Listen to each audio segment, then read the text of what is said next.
Welcome back to the Disturbing Illusion channel. We've got exciting times ahead. It looks like we have a big sell-off in the market today and yesterday for a total of 4,000 points lost on the Dow. It lost 5.5% today. The S&P 500 was down almost 6, and NASDAQ was down 5.82. Now, let's just take a look at this real quick. A lot of people are freaking out.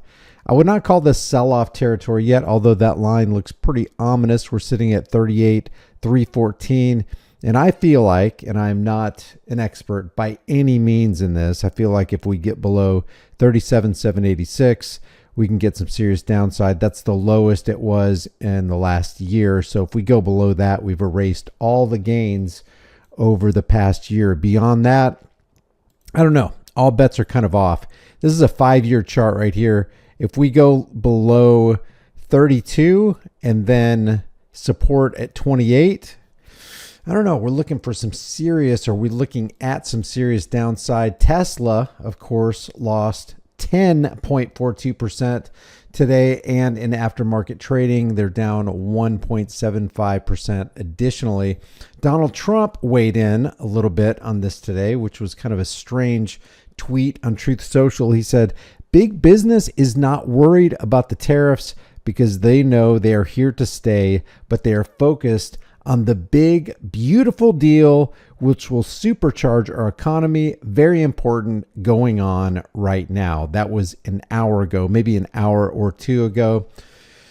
9.27 thousand likes. I don't know what the heck he's talking about, especially when you look at this chart right here. Things do look ominous. So we've lost, again, 4,000 points on the Dow in the last 2 days. That's pretty significant. And, we'll keep an eye on it. Down 2,231 points today. And Donald Trump doesn't seem like he's none too worried about it. He also posted this, and then I want to go on to the next thing. He says, "These Houthis gathered for instructions on an attack. Oops, there will be no attack by these Houthis. They will never sink our ships again." Now, just like anything coming out of government, I don't care if it's from the Democrat side or the Republican side. I don't care if it's a congressman or a senator. I don't care if it's a president of the United States or a vice president or a judge. We have to actually take Donald Trump's word for it that these are actually Houthis and that they were actually gathering for instructions on an attack. How do we even know that? So here's what he says happened to them. Not sure where this is supposed to be, but they were targeted, and according to Donald Trump, they were taken out and they are no more. And I can only imagine that people on the right are rejoicing about this, but how many innocent people were involved in this blast right here? And what happens when this starts happening on American soil? That's the interesting thing, is superpowers are aligned against America. And what happens when outside forces, foreign armies and forces, start treating America like America and Israel are treating Gaza, for example, or how we've been treating Yemen for the last, 20 years, or Afghanistan?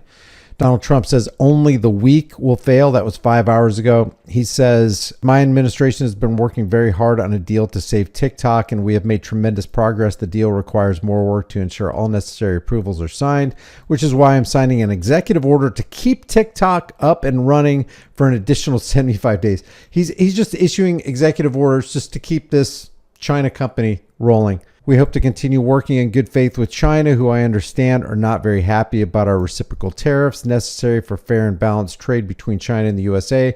This proves that tariffs are the most powerful economic tool, and it's proving to be a very powerful economic tool, because a lot of people are saying the reason that we've got this slump in the markets right here is because the market's not too happy about Trump's tariffs." He says, "This proves that tariffs are the most important economic tool and very important to our national security. We do not want TikTok to go dark. We look forward to working with TikTok and China to close the deal." So if the government wants to involve itself in TikTok, it's probably not going to be a very good thing for the American people. Thank you. And I'm not saying that even if the government wasn't involved, that it would be a very good thing, because the government of China is involved in that and gathering data from Americans on it. Thank you for your attention to this matter. He closes out. But I wanted to, that brings us to this chart right here. This comes from American Renaissance. I saw somebody posting this today, and this is research done by a Twitter account or an X account called Data Hazard. But I want you to take a look at this chart right here. This guy says this is one of the most powerful tables. These are the rates at which blacks, whites, and Hispanics of both sexes committed murder in 2021. Please look at the highlighted column, white male murderers per 100,000. Now, we're going to go over this a little bit, but I just want you to know this is statistics. There are lies, there are damn lies, and there are statistics, they tell us. If these statistics are true, it's kind of startling and telling. Now, this doesn't mean that there aren't more factors to consider and why these numbers happen like this. Let's just take this at face value that it's true. If it is, this is the rate at which white men commit murder at various ages. This column right here, this first column, if you can see that, white male murders per 100,000. The figure just below the yellow highlight is 5.2 per 100,000, the rate at which everyone between the ages of 15 and 64, that's this line right here, commit murder. Below that are murder rates for various age groups. As you can see, for white males 5 through 14, the number is 0.2 per 100,000 people, which means that only 1 in 500,000 white boys that age killed anyone in 2021. Again, these are FBI crime stat numbers. These aren't numbers I've made up. These aren't numbers somebody else made up.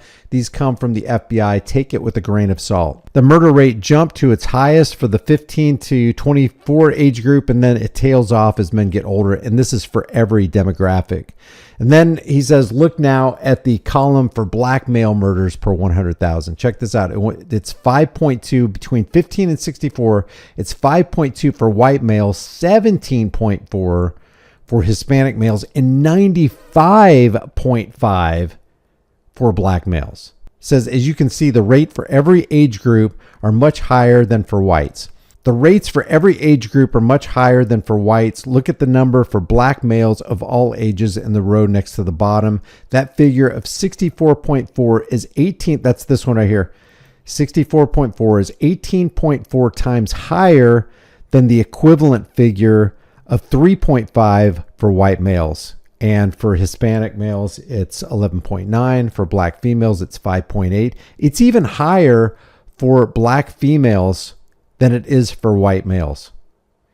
2.4 for Hispanic males and 0.7 for white females. So of the entire demographic, white females come in last for people who are going to murder other people. And then, of course, he highlights the Hispanic male. But I just wanted to show you this chart right here. There's a bunch of interesting charts. I will leave the link in the description for you. But when you take a look at this chart right here, and you consider the difference between this 95.5% between 15 and 64 and 5.2%, and then you get the largest demographic of 15 to 24 before it starts tailing off, you got 207.4 per 100,000 versus 8.3 for white males, 21.8 for Hispanic. If these statistics right here are correct, and you tell me if you think they are, what is your experience? I don't care what color your skin is. What do you think about this chart right here? Is this an accurate portrayal of your experience in life over the last couple of years, over the last 10, 20 years? Or is this something that you think is hyper exaggerated by the FBI? Leave your thoughts about this for the world and the global thought police in the comments section below. It'll be interesting to see what goes on with the market tomorrow. Be interesting to see what Donald Trump comes with tomorrow from the Truth Social posts, and what his response is to the Dow being down about 7,000 points from the high. I will see you guys in the next video.